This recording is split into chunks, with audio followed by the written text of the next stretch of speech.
Hey everyone, Colhan3000 here. I don't know what take this is. I keep losing my train of thought when I'm doing this.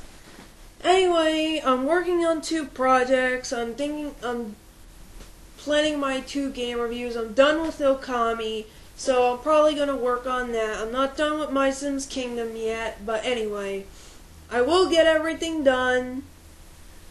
But anyway, let's get to the point of this video. Because I felt bad about leaving you guys in the cold, I thought I'd do this instead of waiting for all my projects to be done. Now, this has to do with a revelation that I came to I'd say a week ago, week or so ago. And that's the reason for this rant. It's on soccer moms. Soccer moms, for people who don't know, I don't see how on earth you wouldn't know about them, are overprotective parents who scream every time a violent video game comes out, or something comes out on the internet, or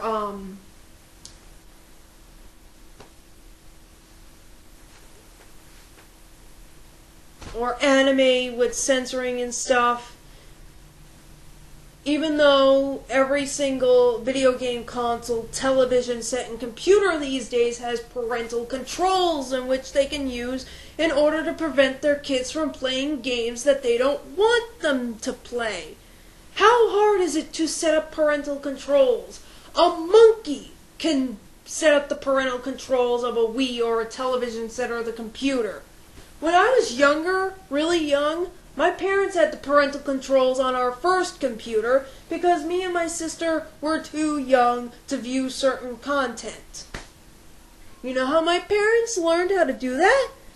They read the instruction manual. But anyway, these overprotective soccer moms, they act like their generation didn't have any of the type of media we have today. Now, I'm not highly informed about any movies that came out in those old days too much. I'm not really informed on every single video game that came out back then. But there is a flaw in this argument of theirs that they say their media was nowhere near as bad as ours is. Now, I will admit, our media is pretty bad. But still, they were exposed to pretty much the same thing in cartoons that we're being exposed to right now in video games and other stuff. Let me give a few examples. Tom and Jerry, Popeye the Sailor, Looney Tunes, I already mentioned Popeye, did I? I don't know. I keep losing my train of thought. But,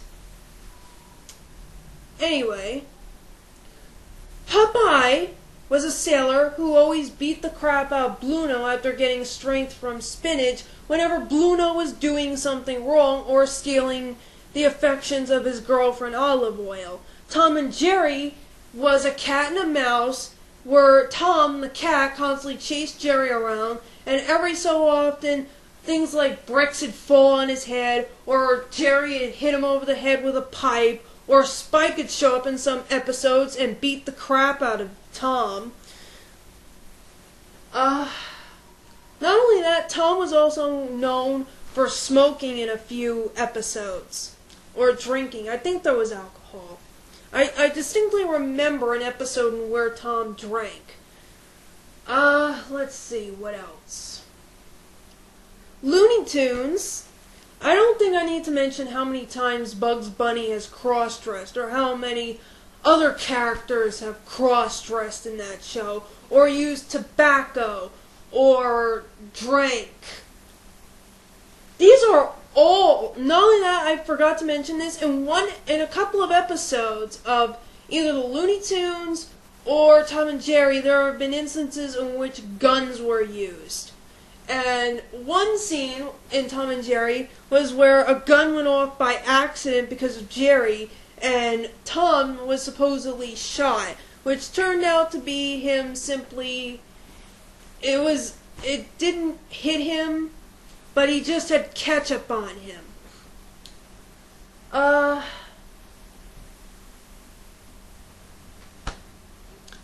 Basically, they were exposed to all the stuff in cartoons that they feel that today's generation can't deal with. Do you know why today's generation can't deal with it? Because you're not putting everything into context and explaining these things to them.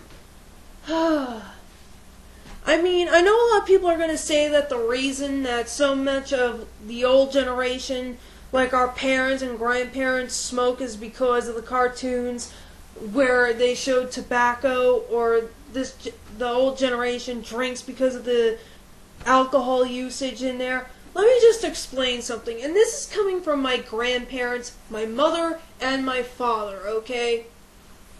Back then, we didn't know what we do about cigarettes today.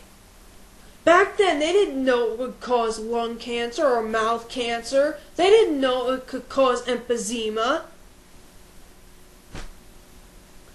Same way they didn't know a lot about certain drugs at that time that are now illegal and considered bad for us.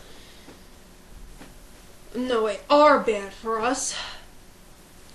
Same goes pretty much for alcohol. We didn't really know much about that either. So these days, now in this day and age, in 2009, we know about it before, but we know about it now too. We can stop kids from smoking. And it doesn't have to do about hiding it from them. Because like it or not, they're going to be exposed to it anyway. People smoke on the street. People smoke all over the place, okay? And it would be against their constitutional rights for them not to be allowed to smoke in certain areas. I would understand if they're not allowed to smoke on a train or a bus or anything, because that's just nasty, and I don't want to smell someone's cigarette smoke when I'm traveling on a bus. But anyway, if a kid's never been told from their parents about the dangers of cigarettes, and they go to school one day and one of their friends comes up to them and says, "Hey, you want to try this?" They're not going to know why they shouldn't do it because the parents didn't tell them about it.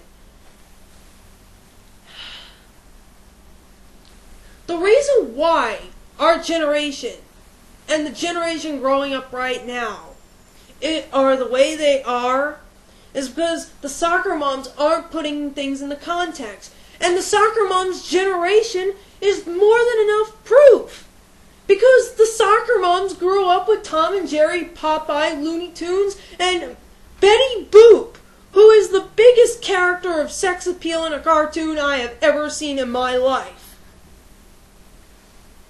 Especially since she shows her cleavage and walks around with a dress barely halfway down her thighs.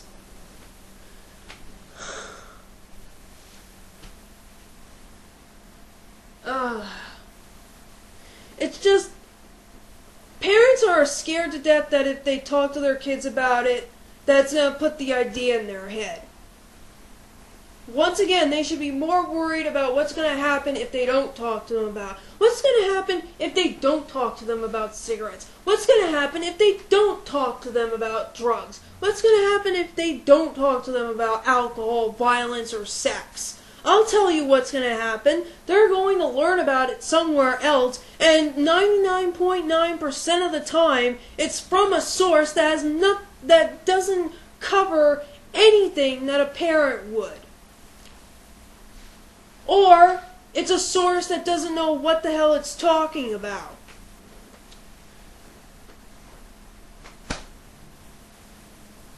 Anyway, that's it for me.